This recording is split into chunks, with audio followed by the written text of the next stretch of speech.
अरे पागल, खास कोई खुशियों की दुकान होती, खास कोई खुशियों की दुकान होती, उसमें मेरी अलग पहचान होती। मैं दे देता तुझे जमाने भर की खुशी, चाहे उसकी कीमत मेरी जान होती।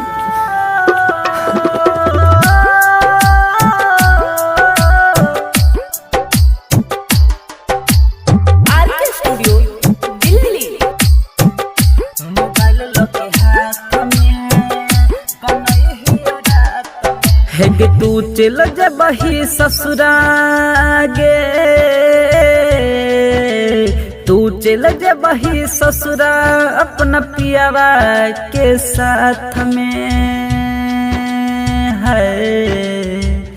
मोबाइल लो के हाथ में कन्हैया रात में, मोबाइल लो के हाथ में कन्हैया रात में।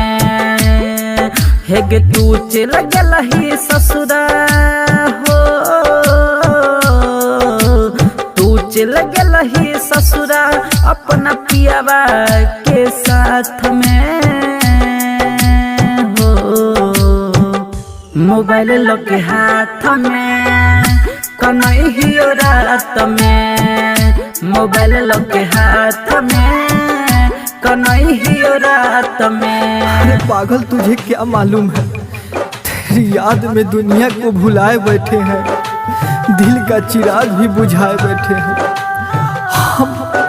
हम तो मरेंगे तेरे ही बाहों में, मौत से यही शर्त लगाए बैठे हैं। मोबाइल लो के हाथ में,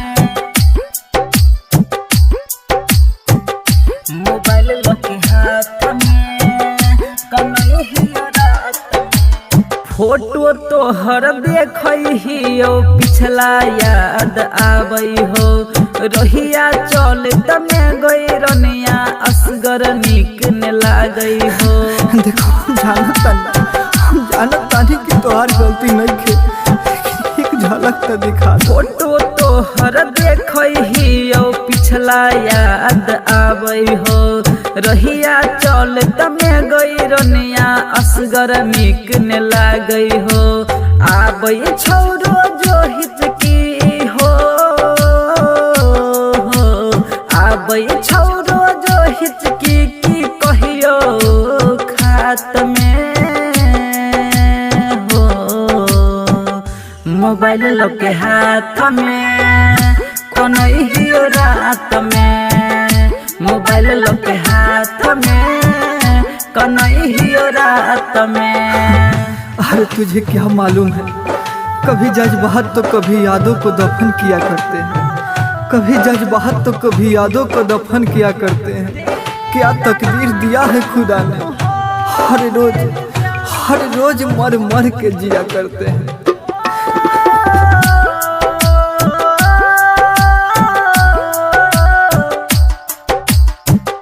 मोबाइल लो के हाथ में कन्हैया रात में। कहिया तू करबी फोन आस में इहे रहै छी, दिलवा के दुख हम तो केकरो से नहीं कहै छी।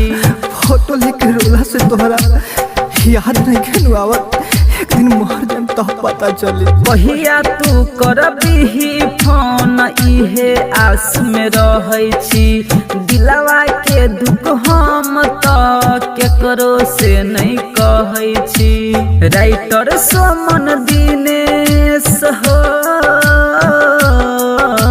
राइटर सोमन दिनेश कहो इहे हाल में हो। मोबाइल लो के हाथ में कन्हैया रात में, मोबाइल लो के हाथ में कन्हैया रात में।